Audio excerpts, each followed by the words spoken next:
So what's the deal with God's Not Dead 3? You know, the one I've skipped up until this point. It's kind of the oddball of this series, and a lot of people consider it the more nuanced or even better of the movies.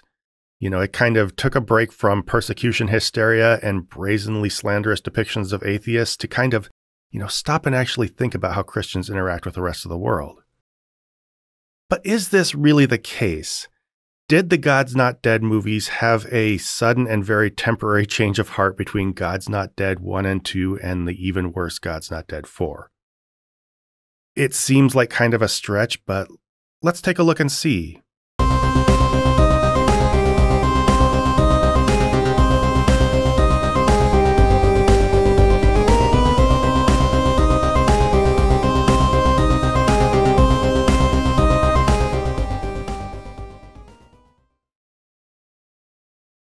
To get a sense of perspective about what God's Not Dead 3 actually did and didn't change, I think it would help to take a step back and have a look at the bigger picture of this series.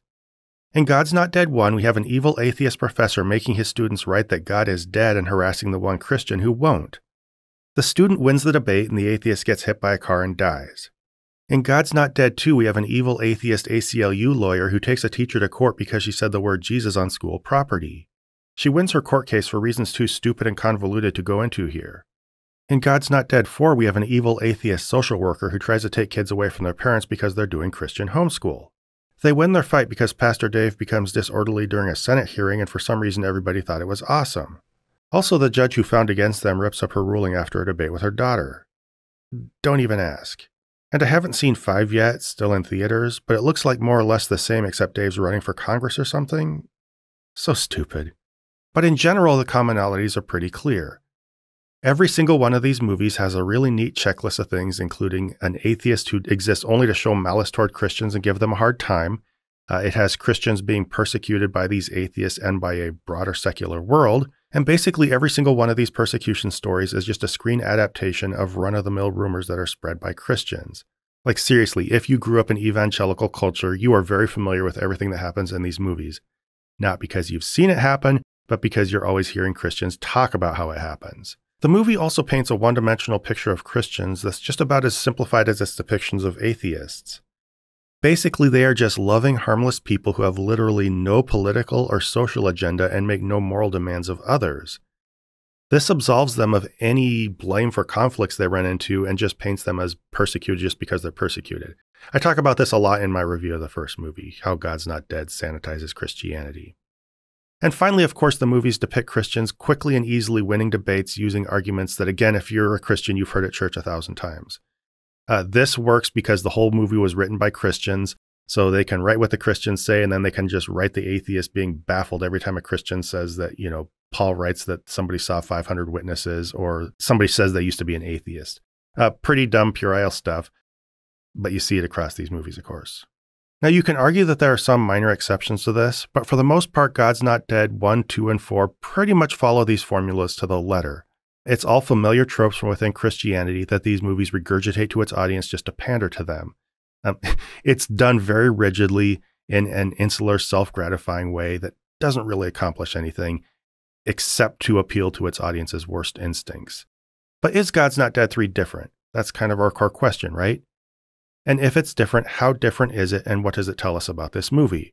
We need to keep these formulas in mind as we look into these questions.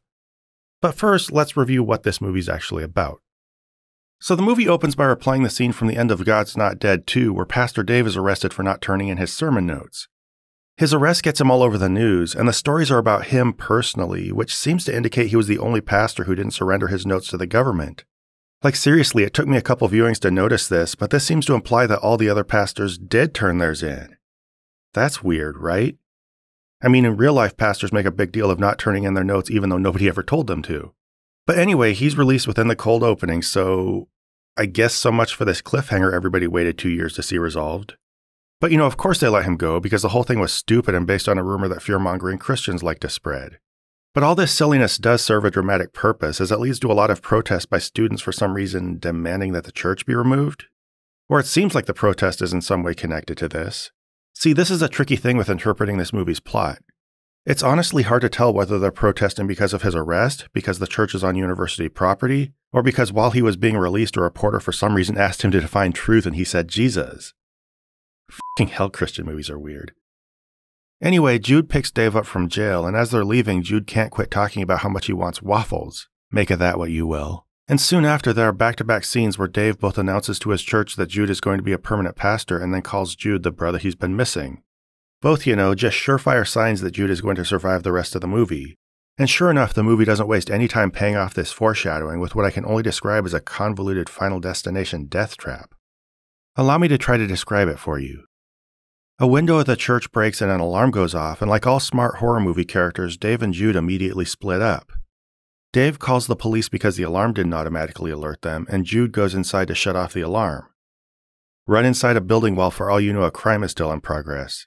Fortunately, it turns out there are no more bad guys.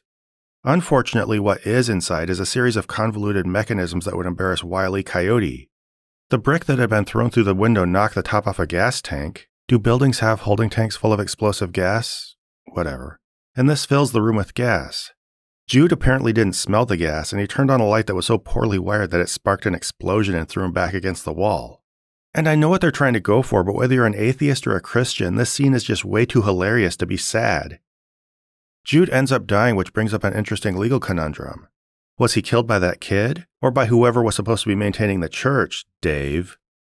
But whatever. I guess the white main character's emotional arc isn't going to instigate itself. This sets off a firestorm that drives the rest of the movie, both in terms of Dave's rage and the expected God's not dead persecution formula. First, we find that the brick had been thrown by one of the movie's atheists, a student who was mad at God, apparently the definition of an atheist according to these movies, and whose girlfriend had just broken up with him. This arc is pretty boring and can be summed up as the kid struggling with his guilt and Dave struggling with his anger as he tries to forgive him. Second, the school tries to take Dave's church away from him using eminent domain. Or at least I think the fire started this plotline. The movie seems to give us 3 different reasons for this, including Dave's arrest, the fire, and the school wanting to build a student union. And I'm not 100% sure what to make of this. Is it just because the atheists at the college are so duplicitous? Who knows? As the saying goes, why attribute to malice what can be explained by the expected skill of God's not dead writers? It doesn't really matter though, because the point is that it gives us everything we need both in terms of a primary conflict and a God's not dead persecution fantasy. All the intended audience needs or wants to know is that the school is just bound and determined to destroy Dave's church for reasons that are probably mostly about him being a Christian. What the audience does not want to know is that in real life, dozens of high-powered Christian legal organizations would have swooped in to represent Dave for free and turned this into a national news story the moment they heard about it. But this is the God's not dead universe and not real life, so they don't. Which means Dave is forced to call his lawyer brother Pierce to help him out. Now the 2 brothers kind of fight the case, like kind of off and on throughout the movie, but mostly this is a contrivance to set up conversations between Pierce and Dave about Christianity since Pierce is an atheist. This is a substantial part of the movie, and by far the best part of the God's Not Dead series, but it doesn't really drive the plot, so we'll gloss over that for now and move on. After some boring on and off legal conversations, the university suddenly rolls up with bulldozers to wreck Dave's church on a Sunday morning, which I'm pretty sure is just extremely illegal. You can't just declare eminent domain like Michael Scott declaring bankruptcy and then just show up to destroy other people's stuff. You have to acquire and pay for the property first, which takes about a year to a year and a half if the case is contentious. But I guess the previous movie showed a lawyer being allowed to treat his own client like a hostile witness, so who's going to accuse these movies of knowing anything about anything, right? But regardless, Pierce has to run to another church and bother a judge for a decree to delay the whole illegal thing while Dave filibusters in front of the church? Don't even ask, these movies are so stupid. And that's pretty much all the legal maneuvering we see except for generic pushing to get the case taken to court. From here, the plot just unfolds through growing tension that spills over into the local community and escalates into a series of violent episodes. At one point, someone, presumably a Christian sympathetic with Dave's case, throws a brick through the home window of the university president. Or I think he's the president. He's referred to as that and the chancellor at various points of the movie, even though these are very different positions. Again, movie knows nothing about nothing. The president/chancellor rushes over to Dave's house to confront him, because oh yeah, by the way, this all happened because Dave did some borderline stochastic terrorism, and the two start a really clumsy fistfight before getting broken up. Then Dave gets an anonymous text telling him who attacked his church, and without any questions whatsoever about whether this is true or even who sent the message, he immediately rushes over to beat the shit out of the kid until campus security pulls him back. So if these movies get most things wrong, at least they nailed the evangelical fact-checking process. As one does after getting recorded almost beating up a college kid and shoving a security guard in front of witnesses, Dave decides to take a step back. He goes to complain to a black pastor about all the persecution he's suffering, even, get this, suggesting the guy doesn't understand what he's gone through. The pastor, surprisingly considering this is a God's Not Dead movie, tells him exactly what you'd expect a black dude to tell a middle-class white Christian who whines about his plight in America. This pivotal scene seems to be the climax of the movie, because after this, Dave just immediately decides to stop fighting with everybody. He asks for leniency against the kid who burned his church and killed his friend, though the argument could be made that the church was basically a death trap and the kid saved countless lives by helping Jude set it off while it was empty. Then he decides to just let the university have his church, culminating in him showing up to a protest to give this big speech about how everybody's been fighting too much and they all need to cool off and be civil. Now, I guess this gesture is supposed to be really nice. You know, modeling to Christians that they should make peace with others and stuff. But what do we really make of this? To start, I think it would help to compare God's Not Dead 3 to the rest of the series, then look a little more closely at what these nice gestures actually tell us, and whether they represent a positive message for Christians. Let's start by comparing and contrasting this with the rest of the movies in kind of an obvious superficial level. When we look for similarities, we do notice that most of the basic pieces are in place, right? We have some malicious atheist characters, including the kid who threw a brick through a church, and I guess the university who wants to take it down, so I guess everybody's kind of ganging up on this church, right? We also have a plot by the world to attack Christianity. Christians are also largely depicted as put-upon do-gooders who are just there to help other people and be kind, but only help people in obvious ways based on obvious Christian ideas of what helping people looks like. There are some variations here, but generally Christians are good people. With those few points being covered, there are some pretty obvious, at least surface-level differences. Perhaps the signature one is the fact that atheists are portrayed with a little more nuance and sometimes seemingly portrayed sympathetically. So the kid who threw the rock through the window of the church, I think his name was Adam, he's mostly shown throughout the movie after that little outburst of anger, being just very guilt-ridden and torn up about what he'd done, and he actually confesses to Dave using an anonymous text message. So that's a little different, right? Even the president of the university, he's not a bad guy in any obvious way. He doesn't want to tear down the church. He's even friends with Dave, I guess. But there's this vague cabal of university employees who are pushing him to do it. So I guess he's supposed to be a good guy. And perhaps most of all, we have Dave's brother. He's very reasonable and well-intentioned. He and Dave have some actually good back and forth conversations that remind me of conversations I have with reasonable Christian family members. And I kind of enjoyed it for that reason. I think it is actually the most unironic, not just the most, the only unironically tolerable part of this whole franchise is the conversations between these characters. And of course, he shows up to help Dave. Even though he isn't a Christian, he thinks that what's happening to Dave is wrong, and so he shows up to help. So there are some atheists in this movie who are shown being decent, and sometimes they're even some of the good guys. So that seems a little different, right? The movie's also peppered with characters who I think are supposed to be Christians or maybe fence-sitters who are dealing with doubts, and the movie seems to take a very friendly approach to that. It can be condescending, but it's a little sympathetic to the doubters. Then we have the fact that Christians are shown with actual weaknesses, which is pretty unusual for this series, except in isolated cases such as with Josh's girlfriend, where the criticism is that they are not adequately Christian. But in this one, we have, I think mainly it's Pastor Dave, who his anger starts to get out of control, and the movie seems to want to wrestle with that. We also have an isolated situation where someone sympathetic to his cause, I would assume that it's a Christian, threw a brick through the window of the university president/chancellor. It's a little quick and out of place, but we do have this. The movie is showing this, and that's something that the other movies haven't even touched on. Finally, and I think this is the most consequential one, this movie seems to probe at and maybe even question the core persecution narrative of this franchise. Instead of just showing Christians being passive victims, it actually shows them taking a stand, going into action, and maybe questions how much they should act. It also depicts non-believers with actual realistic grievances from time to time. And this might bring to question whether, they're just attacking Christians to be mean, or whether they actually have a good reason for the problems they have. So there's that. You don't really see that in the rest of this series at all. Throughout the rest of them, the grievance is just simply something like my mom died of cancer, or I just hate Christians, stuff like that. This persecution narrative is most directly challenged by a black pastor at the end of the movie. And that did feel really out of place. I want to tackle that more later, but that felt very strange. And people like Big Joel, who's one of my favorite YouTubers and has covered a lot of this series, he felt like that was actually subverting the entire narrative of this franchise, like it was almost sabotaging itself or something like that. And in the end, finally, Pastor Dave actually gives up his fight. The fact that he does that is very different from the rest of this series. So we're left with these questions of, why did he do that? Why is it showing sympathetic atheists? Why is it showing opponents of Christianity actually having real legitimate grievances? On a cosmetic level, at least, this movie seems to be making some changes, and it seems to cut to the core of what the franchise had been doing up until this point, and at least posing some questions, giving Christians some things to think about in terms of whether they're just actually all that persecuted or whether it's just that much of a one-race simplified street.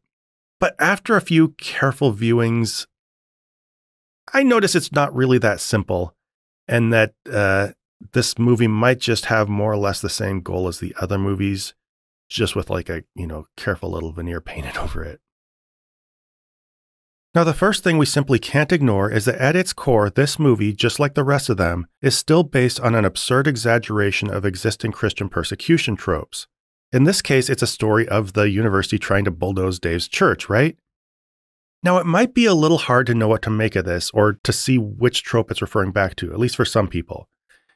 Big Joel had an issue with this. Again, I really like him. I'm not trying to talk him down, but he didn't see how this referred back to anything. Christians know what it means when you show them a teacher who's not allowed to say the word Jesus in school. They know what it means when you show an atheist professor harassing Christian students. Those all refer back to something that a Christian audience is fully going to recognize, and it'll elicit some kind of emotional response to them. But he says, what is this thing where a university shows up to bulldoze a Christian church? What is that? It doesn't seem to refer back to anything that's going to make any sense to a Christian audience. It just seems kind of out there. I kind of disagree with this. I think he's missing something. Again, not trash talking him. He's one of my favorites. But I think maybe just because I spent so much time immersed in Christian culture, I kind of get what this is going at. I see this movie pretty clearly dog whistling two Christian culture war grievances. One is that the secular left is just running around targeting and trying to take down any display of Christian iconography it can get its hands on. Now, we know what this is actually about, right? This is misrepresenting the fact that secular activists and other people concerned with First Amendment issues try to fight people putting up religious displays on public property, such as schools or courthouses or things like that. This is just trying to fight for everybody's rights because, the government isn't supposed to be showing any kind of religious preference. I see two main ways that Christians try to argue or misrepresent this. And I mean, aside from just brazenly trying to say that religious displays should be on public property or that the government should be endorsing religion. One is conflating this effort with an attack on private or personal displays of religion, and the other is arguing that sometimes these public displays have some kind of historical value. You shouldn't take them down because they're not a current endorsement of religion, they're just something from our history and you can't take down our history. And this movie goes out of its way to hit on both of these points. It makes it very clear that Dave's church is private property, and it also shows it being a historical building. I don't think it does both of these things on accident when this is the way Christians try to approach this issue. It also does something that's really sneaky and I would say kind of insidious. It makes it a private building, but it puts it in this really weird, ill-defined position on a university. It's not really clear the geography of this whole thing. So it really muddies what kind of issue we're talking about. Is this simply going down and trying to bulldoze a church? If it were just a church out there somewhere and they tried to do this, it would seem ridiculous. If it were actually, a religious display in a university building, that would be very hard to argue for. So when you put it on this middle ground where it's kind of on a university, but it's also private property, this lets the movie position itself as, just fighting for private property rights for a church, while still pushing for some kind of religious preference on public universities. And I can't see how it did this on accident. I can't see how it conjured this exact situation unless it was making some kind of underhanded attempt to obscure whether it was arguing for private religious displays or public religious displays, and to just get its audience worked up into some kind of general anger about both. So like I said, it is taking something Christians understand and using this exaggerated, convoluted narrative to get them all worked up. This is very similar to the rest of the movies. The other issue is with eminent domain. And if you're not familiar with it, basically that's where the government can forcefully buy your property from you, whether you want to sell it or not, because, they need to put a highway through or something like that. I don't have a ton to say about this, but basically Christians do have some kind of grudge against this. I think a lot of people do. It's not uniquely Christians. But I know that when I was in a conservative Christian environment, I heard a lot of griping about this. There's this kind of semi-libertarian conservative thing about, the government can't take your land or something like that. Whether or not that's true specifically for them, when you mention eminent domain, I think you are triggering some kind of angry reaction from your Christian audience. So, sorry, Big Joel, I do disagree with you. I think this movie not only is showing a really ridiculous persecution narrative, but it is referring back to something that Christians are going to be familiar with. So again, very similar to the other movies. And when it does this, and when it goes out this far out of its way to be a little deceptive about it, I have trouble seeing how this is really the one where Christians try to reflect honestly about their place in society. Now, aside from that core persecution story, there are a couple other choices this movie makes that, to me anyway, reveals it just to be very crass, deliberately crafted propaganda. And I want to run through a couple of those pretty quickly. One is that it just always shows Christians doing charity. Like seriously, every time you see Christians, except when they're maybe at church or in a couple really isolated places where we're supposed to see the fault of someone specific like Pastor Dave, Christians are always either on campus like Josh, just comforting people and giving them help. If not that, they are building houses for the needy, working at a food bank, something like that. It's to the point of being gratuitous. It's really weird how that's just what you always see Christians doing in this movie. And I don't think that's on accident. I think this feeds into the narrative that at its core, Christianity is just good people doing good. It minimizes their political activism or other things that, other people naturally need to push back against and just makes them look like do-gooders who people attack for no good reason. I think that's done on purpose. Another is a line from Pastor Dave. And by the way, I think this movie tells us a lot of what it really wants us to think in these little one-liners, that I've never had so many people care about what I think. I find this to be a very disingenuous line. Basically, it's characterizing the world as engaging in some kind of weird thought policing of Christians just because it doesn't want them just to have their beliefs. They just want to privately practice their faith, be Christians in their heart, and people just run around concerned about what you believe about the Bible. People aren't actually concerned about what Christians believe. They're concerned about what Christians do. They're concerned about their activism. They're concerned about how they affect other people. So when Dave says, I've never heard people care so much about what I think, he's erasing all that and just, again, contributing to this narrative that people who don't like Christians are just bullying for no reason. This feels very adjacent also to a lot of right-wing talking points about people just trying to control other opinions or not wanting to have diverse opinions. And it gets into that a lot. This movie, I don't have time to dig them all up, but this movie has a lot of not tolerating our intolerance lines, or basically, if not directly stated, at least alluding to people not having tolerance for ideas that aren't their own. It also, like the rest of the movies, continues poisoning its audience against the outside world, largely by projecting Christians' faults onto others. In this movie, atheists and other people are the ones just constantly hounding Christians about religion. You have Adam, the college student who got broken up with by his girlfriend. What's his girlfriend's name? Keaton, I think. He's always bothering her about whether she's basically committed to being an atheist. She's on the fence and he's always hounding her in front of their friends. Yeah, she's not really one of them yet. He's bugging her about it, trying to get her to make a solid decision with the urgency of a Christian trying to get someone to say the sinner's prayer. And it's really weird. And then in the encounters between Dave and Pierce, which again, I generally like the feel of those conversations, even though the movie kind of shits the bed on them in the end. Again, I'll get into that more later. But it seems like Pierce is usually the one bothering Dave about religion. Dave would kind of playfully ask him if he wants to go to church, and Pierce very aggressively says, not a chance. So there is little things like that, but Pierce is usually the one most needling Dave about religion. You still pray for me? Pierce, can we not? Why? I'm just curious. Yeah, sometimes. I knew it. What do you pray for? I'll come back around. I'll find peace. What? Is this fun for you? And I'm not going to say this never happens. There are aggressive atheists, but for the most part, from what I've seen and from what I hear from people in interpersonal relationships, atheists aren't usually looking to pick fights. They're more bothered about whether they're going to start going to church or come back to the Lord or things like that. So if feels a little backward to me, even though I can't really put my finger on any kind of data-driven thing that shows that, Christians are always the one to blame about this. There's also something really weird, which is the Mandela effect thing. I think a lot of people have seen this movie. This sticks out to them. Basically, a bunch of college students are sitting around talking about the Mandela effect, or a misunderstanding of the Mandela effect. Now, the actual phenomenon is people just collectively misunderstanding or misremembering the same thing. So they call it the Mandela effect because a lot of people thought that Nelson Mandela had died in a prison cell in the 1980s, where really he was eventually released from prison, was president of South Africa, and didn't die until 2013. But the students in this movie describe it as the two different events existing at the same time. So in this example, Mandela actually died in prison in the 80s and lived and became president of South Africa. Both of these things happen concurrently because alternate universes kind of collided with each other. So they use a lot of examples about this, like Curious George has a tail and doesn't have a tail, or Kit Kat has a dash in the name and doesn't have a dash in the name. And I don't know whether this movie is like portraying the students misunderstanding the Mandela effect on purpose, or whether, the authors just are misinformed themselves and didn't bother looking it up before putting it into their script. I could see either one being true. But while this seems like a weird random thing to throw into the movie, I think the point is kind of clear. It's kind of a know you thing, right?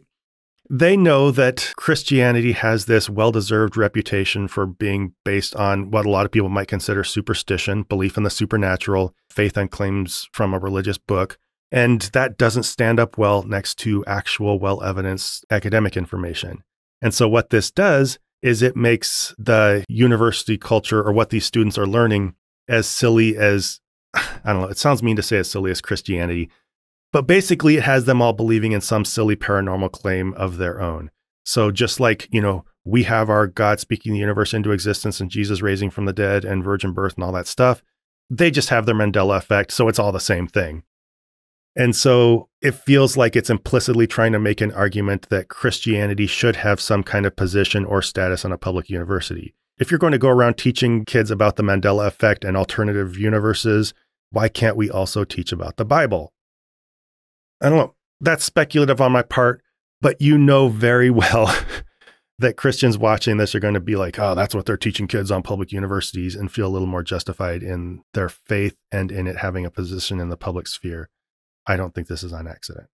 So that addresses how the movie was still bad in ways similar to the rest of the series.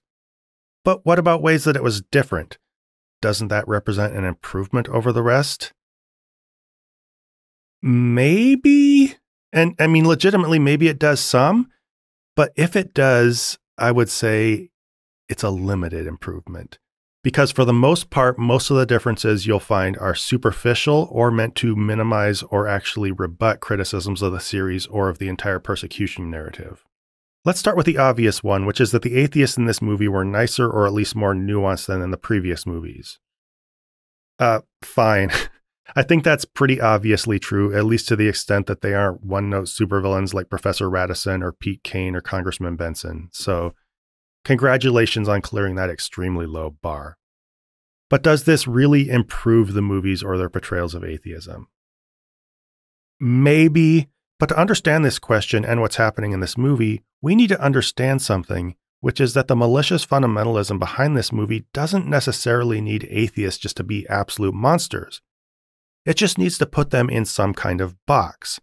It needs to turn them into something that is easily understood and non-threatening for Christians who want to see their religion as just being obviously right. And this movie still gives us that. Every single atheist in this movie, even if portrayed with some kind of humanity, still fits an easily digestible Christian trope about non-believers. You have the atheist who gave up Christianity because someone hurt them, represented mostly by Adam, the kid who destroyed the church, but also to a lesser extent by Pierce. Then there's the fertile soil atheist, the one who either hasn't encountered Christianity or wandered away from it for superficial reasons, yet is drawn by its obvious allure in ways that fit neat Christian narratives. Pierce seems to kind of fit this, even though he puts up healthy resistance. And we also see it in the president/chancellor who thinks Dave's a great guy in a way that seems coded as being drawn to the Christian witness. I think even Adam is drawn back to Christianity for comfort and answers, so maybe they just kind of apply this to all of them. Adjacent to the fertile soil atheist is the on-the-fence doubter. I think there might be a few people, but Keaton fills this role most. She has questions about Christianity, and Josh tells her that's just A-OK. Of course, the malicious thing about this is that in an unspoken way at least, Josh's approval and her status in the story are contingent on the fact that her doubts don't actually lead her away from God. Basically, she validates Christianity's desire to seem cool with questions without ever coming to the wrong answers. Now notice that literally none of these characters just disbelieves for good reasons like not seeing evidence for God. That would actually represent the atheist position, right? But the problem is it might challenge Christians' certainty in the truth of their religion and also their neat, clean narrative for why people do and don't believe. And we sure can't have that. So every single one of these atheists just fits into this neat box, this neat stereotype from straight out of Sunday school about why people stop believing in God and what might draw them back. That might be an improvement over showing every single atheist as a raging monster, but not by much, and it still fits the needs of a conservative, evangelical, fundamentalist Christian audience as well as a Christian propaganda narrative. So what really changed here? But what about the movie's introspection on Christianity? Doesn't it just really dig down and ask the hard questions about whether Christians have faults and are always right themselves? Well, kind of, and legitimately it kind of does. But this is still, like with the atheist characters, superficial and done in a way that reinforces the Christian narrative. And in fact, most of the time, it sets these points up just for a Christian to swat them down. So it looks like it's not really trying to introduce subtlety about Christians. It's not trying to ask questions about Christianity. It's setting up those questions so that one of the heroes can rebut them. For example, Adam, the college student, stopped believing in God because his church had shunned his mom for divorcing his dad, even though his dad had been abusive to her. Now, obviously, for one, this is just a pandering someone must have hurt you narrative. I get that. But on the other hand, isn't it challenging Christianity? Isn't it showing that Christians can be judgmental? I would say not really. And the reason is it just gives us an isolated thing done by a specific bad church.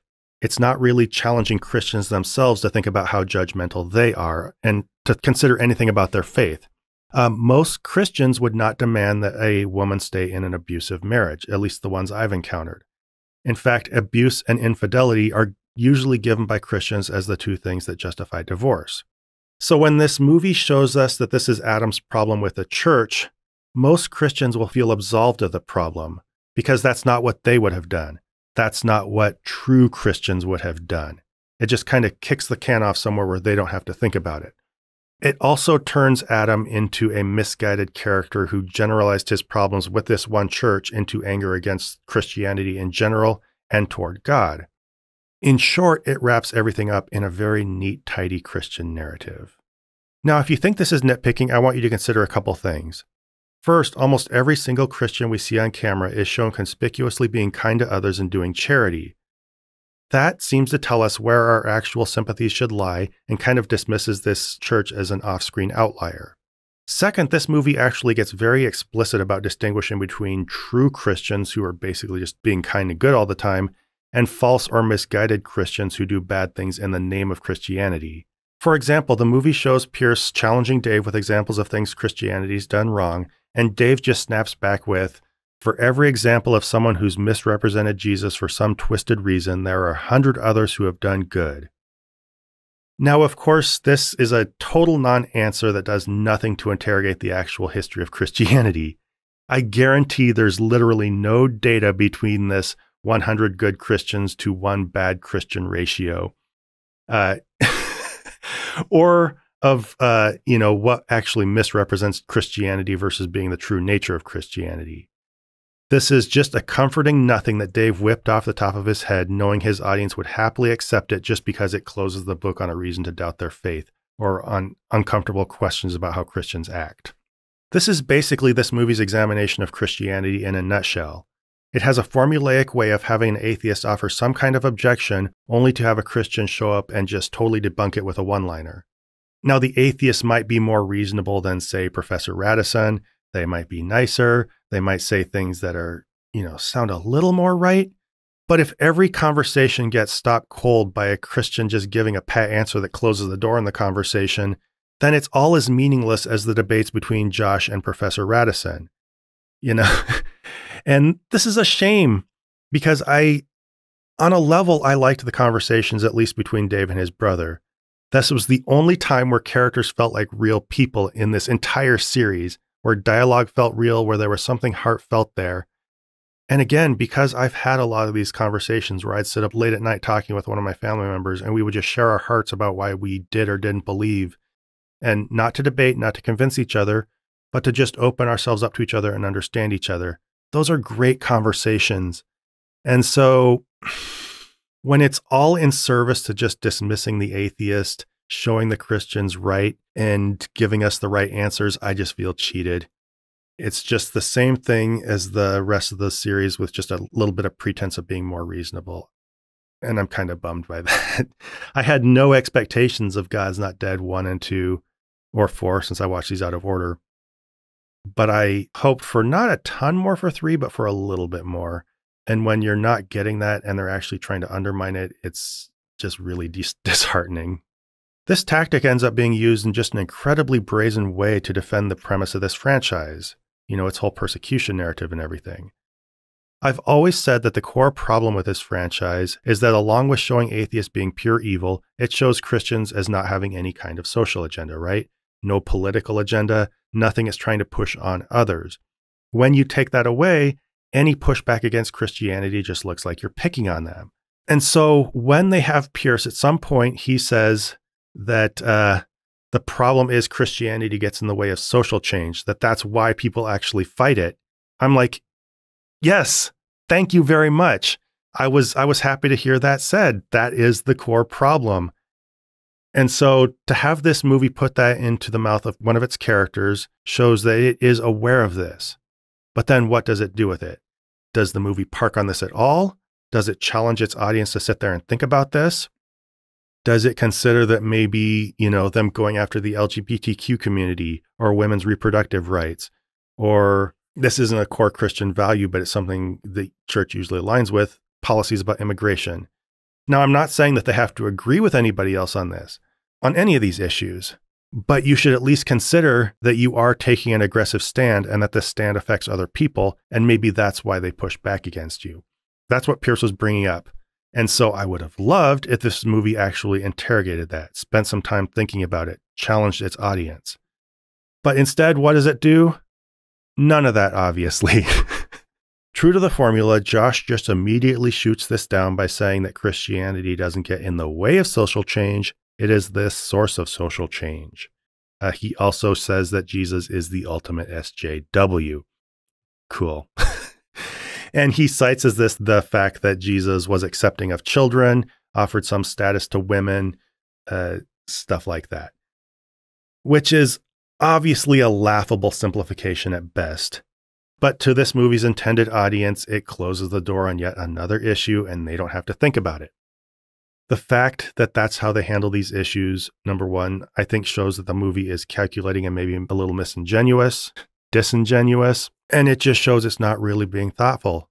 If you're not challenging your audience with anything about the core tenets of Christianity, about how it gets you to interact with others, about anything like that, and you're giving these easy pat answers, I find that problematic. When the movie uses this tactic on this specific issue, it tells me that the filmmakers know better. They aren't just painting a one-dimensional picture of Christians on accident. They are whitewashing Christianity, and they very damn well know it. I can't see why else they would go through the motions of setting up this issue and shooting it down so neatly. It's pretty gross. But this wasn't even the worst one. I would say that by far the most malicious, insidious one-liner came from Dave when he was describing his brother's journey through doubt. Now, this movie likes to act like it respects doubt, right? Like, say, when Keaton talked about her doubts to Josh, he said, yeah, doubts is what we're here for. God loves doubts. Doubts are cool. But of course, this is all with the implicit understanding that you're going to stay in the faith. And of course, the whole premise of the conversations between Dave and Pierce is that they are supposed to be two decent, well-intentioned brothers who just happen to come to different conclusions about Christianity. I think that's the point of having them talk together. They understand each other. They both have good hearts. They just don't believe the same things, and they're hashing that out. That's mostly cool, and it's supposed to seem cool. But when talking about what Pierce went through, Dave says basically that it seemed like Pierce was just asking questions, but there was something darker there. And that's at the point that I'm like, oh my God, this movie can just fucking eat shit. Because this one line does more than just subvert the movie's claimed open-minded portrayal of atheists. It actually has potential to sabotage conversations and relationships between real-life Christians and atheist family members. And I don't like that at all, of course. It tells them that when their son or daughter, brother or sister starts asking questions, they're not just on a journey. They're not just trying to sort things out. If they get to the point they don't believe, it's not just because they interrogated the tenets of the faith and didn't see reason to believe in God and so, left and maybe took on the name atheist. It's not because of that. These people are not well-intentioned. If they actually leave the faith, they are just rejecting Christ for reasons that are malignant, sinful, and maybe even satanic. That's obviously what this movie's trying to get its audience to. I don't know what else Dave could possibly mean when he says that something darker was going on there. He's definitely discrediting his brother's journey, and by extension, the journey of any atheist who starts to ask questions. And it's just absolutely disgusting. So in general, I don't see this movie trying to soften its stance toward atheists or even actually in any substantial way dig into questions of how Christians should behave or why that world relates to them the way it does. It's just putting criticisms of the franchise into the mouth of atheists and having Christians easily rebut them. It's pretty crass when you think about it. And this whole mentality and strategy carries over into this movie's big conclusion. If you remember, I said that the climactic scene of this movie is a conversation where Dave tells a black pastor, you don't know what I'm going through in terms of persecution. And the other guy's like, look, son, I'm a black pastor in the South. You haven't seen half of what I have. Now, this seems to show a glimmer of self-awareness, almost to be a straightforward challenge to the entire series' persecution narrative. But here's the problem. The conclusion still groups Dave with the pastor in terms of being persecuted and just shows him as being the less persecuted of the two. This is still a complete misrepresentation of the issue. White evangelical Christians in America are not only not persecuted, they are one of the most privileged, powerful demographics in our nation. So to cast white Christians as just being the less persecuted brothers of black Christians is more than a bit off. It's dodging the entire criticism. Ick. It's also dodging the adjacency between white evangelicalism and the very people who were throwing bricks through this pastor's windows. Because let's remember, this guy was not being persecuted because he was a black Christian. He was being persecuted because he was black. And it was largely white Christians who were doing the persecuting. It was also largely white Christians who were telling, people like him, or at least black activists in the South, to stop agitating so much. And that's pretty ironic because Dave says basically the same thing at the end of this movie. I'm going to skip ahead just one or two scenes here. When Dave has his big speech at the end, he goes out and tells protesters to put away their signs in the name of civility. So if this pastor were out there holding a sign during the civil rights era, would you, Dave, have walked up to him and told him to put his sign away in the name of civility? Well, kind of an uncomfortable question, right? And this movie's whole narrative about who's being persecuted and why is just so convoluted and so at odds with what's happening in reality. It's at the very least out of touch and possibly deceptive. It's misaligning where Christianity, or at least white evangelicalism, fits into this whole thing. And speaking of what Dave does at the end of this movie, let's get to that. Because his gesture at the end does maybe seem nice. In a series where Christians are always told, fight, fight, fight, you got to stand up for yourselves. The world's out to get you. The harassment we're facing today is going to be persecution tomorrow. And basically, if you don't stand up for yourselves, then in who knows how long we're going to be running and hiding from communists who are chasing us everywhere. In the middle of that story, Dave just says that he decides to give up his fight and not try to hold on to his church just to keep the peace. But is it really that nice? I want to give credit to someone. I watched Renegade Cut, kind of an extreme YouTuber on a lot of political issues, even by my standards. But he said something about this I found really enlightening and shaped my entire view going into this movie. So I want to share that with you. Over and over, the film tells us that anger at the church is poisonous and that civility must be reached between both sides. The film prefers not to broach the legitimate complaints against the influence of the Christian church in American life, politics, and academia, and instead blame the conflict on an amorphous anger. God's Not Dead, A Light in Darkness does not address the concerns that non-Christians have. Demands for civility function primarily to stifle the frustrations, outcries, protests, and declarations of grievances of those currently facing real harm. Now, I would say that this false peace is a natural extension of this series' narrative. It's always pretending that the evangelical political agenda does not exist. So this means that nobody opposes Christians because they're standing up for, the LGBTQ community or immigrants or women or whoever else. It's not because of that, it's just because they're picking on Christians.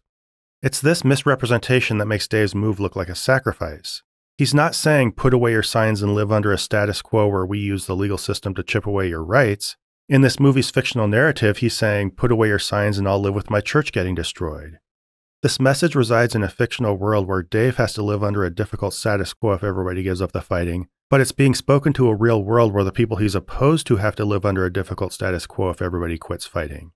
This is a pretty devious move, and the only real message I see being sent to Christians is that it's okay for them to expect everybody they disagree with to just stop agitating so much. All those protesters out there, they just need to quit it. It also suggests nothing about how Christians should act. Dave shouldn't have had to give up that church. It wasn't what he was supposed to do. It was just signaling an excess of virtue in the face of persecution. And what are Christians supposed to learn from that? How does it help them interrogate anything about how they interact with others? I guarantee none of them are going to walk away from this movie thinking that they should give up their church if somebody wants to destroy it. That's not the message. And the most galling thing about this conclusion is that Dave actually says, get this, he says that everybody needs to stop shouting and listen to each other. But when has this movie franchise ever shown any sign that they have listened to anybody else in their lives? I would say never. Have they ever listened to the concerns of people who oppose Christian political stances on anything? Have they tried to hear how the Christian agenda impacts other people's lives? Have they tried to listen to how Christian families ostracizing or pressuring their non-believing or doubting Christians affects them? Have they taken into account how this leads to people actually opposing Christianity? Do they realize that that's the pushback?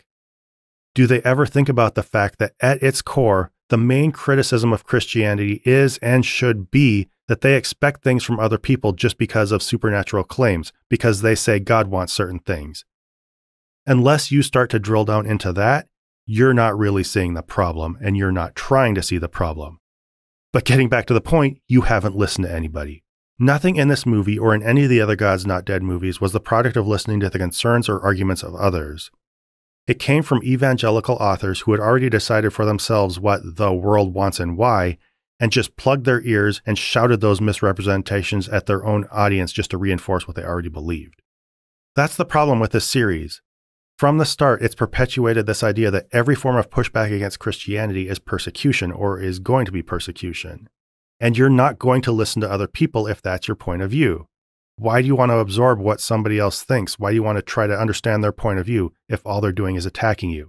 So by telling its audience that everybody just wants to attack you, it's training them not to listen to others as surely as the authors have not listened to others. And having watched God's Not Dead 3 multiple times, I can tell you it did not buck this trend. It was not trying to be thoughtful.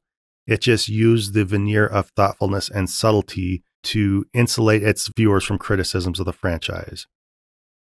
But the problem was, I think it's obvious that even this level of subtlety was too much for its audience, so this was kind of a one-time thing.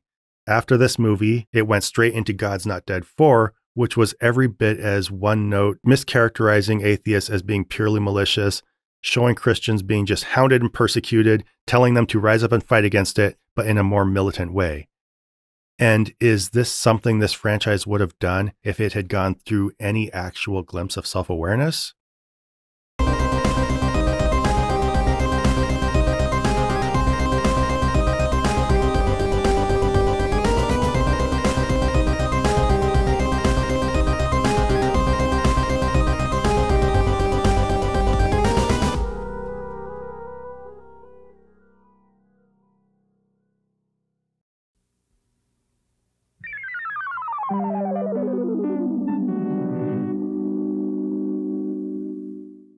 This program was made possible by a grant from John Adams, Bob Generic, Maggie Danger, S.R. Foxley, Daniel Bostet, Dark Side of Delight Productions, Magnus Holmgren, and Q, and by the generous support of viewers like you. If you'd like to join them in pledging to this channel, please find a link to the Prophet of Zod Patreon below.